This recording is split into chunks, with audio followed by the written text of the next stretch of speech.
is your man's Mr. Dominic Cruz, featuring on ABC, NBC, CBS, Yahoo, and Fox, coming at you with another video. Yes, another one. Uh, hey, don't forget the subscribe button and notification bell every time I make a video. You'll be the first one to know, and I hope you're striving for your purpose and mission in life. So, this topic was brought up, and I was requested to make a video over this whole thing. So, should you break up over politics? So, before getting deeper into this whole thing, I'm not, I have no political affiliation, so just putting that out there.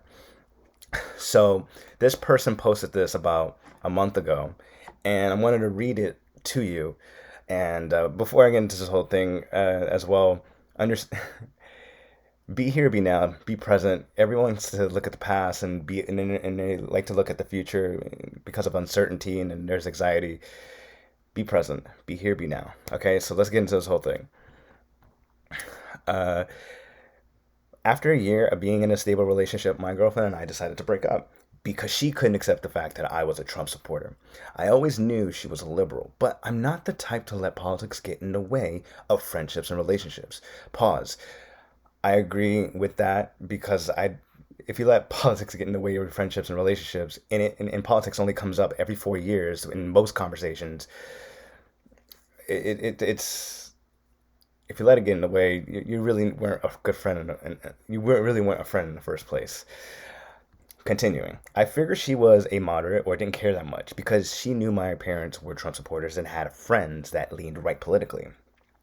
I watched the debate that the night before with her, but she didn't pay any attention to it. I'm thinking this must have been the catalyst for the breakup because the next day I picked her up for dinner and the first thing she said was, when she got in my car, is, "Are you a Trump supporter?" Sounds a little passive aggressive. I responded by telling her the truth, and this girl starts crying her eyes out. I tried to talk with her twice, but I knew I wasn't getting through to her.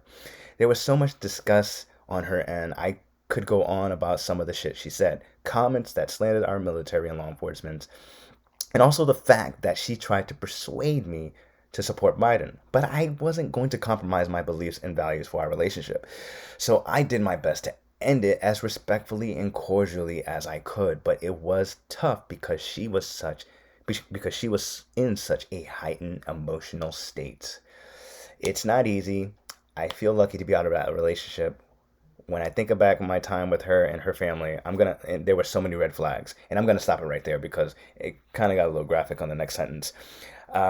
So breaking up over politics, and it's an election year. Fear is through the roof right now. The pandering is through the roof. Everything. And I'm going to say I highly encourage you to stay the hell away from social media such as Twitter, Facebook. But when it comes to there's a lot of different breakups these days. I mean, there's like people break up over trivial reasons. Like, there's people that break up because, they found out that the significant other is smoking, right? They find out that, they find out different things later and they break up, right? Breaking up over politics, I don't really believe that it's justified because politics is brought up in most conversations every 4 years, and in every 4 years, which is an election year. And because if it meant so much to people, they would bring it up during this dating stage before committing to a relationship with that person. Because during the dating stage, usually about like 3 to 6 months to actually commit to someone commit to a relationship. It really takes about 3 to 6 months to actually get to know someone. But to bring it up out of the blue when it was never brought up before, and you knew the person's political beliefs as well, it's not justified because because this person more than just being a supporter of this, and it's a little petty.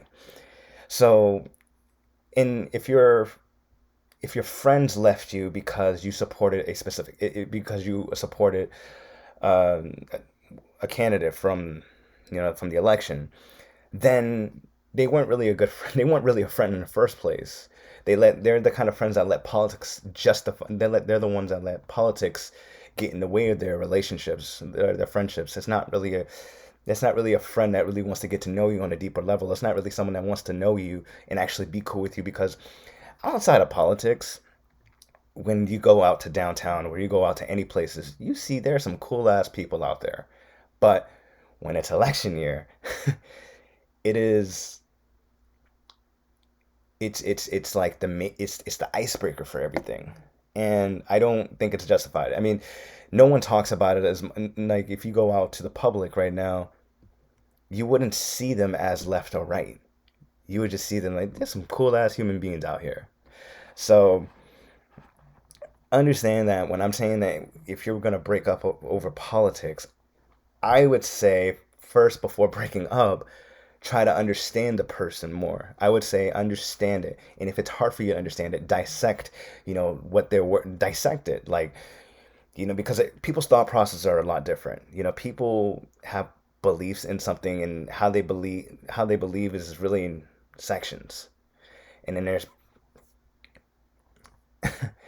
it's a very touchy subject, and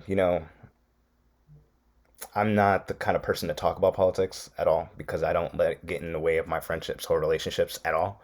So, but if you're before you break up with someone over politics, really try to understand them. And it's okay to agree to disagree, because we're not going to agree on everything. If you can learn to agree to disagree on something and still be cool, you're a dope ass friend. You're a dope ass person. Why? Because you are actually intelligent enough to agree to disagree and actually still be cool with me and still be in a relationship with me. So that's pretty much like the whole topic. And I know like election year is like, it's intense, and there's a lot of like fear that there's going to be another lockdown because riots are going to happen after the election. There's just so much that I encourage every one of you to get off of social media and really focus on you and just learn something new, like build up your skills and stuff like that. I highly encourage you to do that, because right now social media is not the place to be at, and it is just propaganda, propaganda, propaganda all day. So that's pretty much the whole thing. And if you're someone that's looking to get over your ex, you can get my brand new book called 10 Simple Tips to Get Over Your Ex out right now on Amazon.com. And of course, if you like my videos and if you like my work, you can contribute. You can donate using PayPal and Venmo right in the description box as well. And if you're someone that is interested in one-on-one coaching, I have a monthly program, and of course a one-time program as well, made just for you. And if you find this information valuable, drop a like, drop a comment, drop a share. And of course, it is your man's Mr. Dominic Cruz coming at you with another video. Yes, another one. Until next time, ladies and gentlemen, take it easy.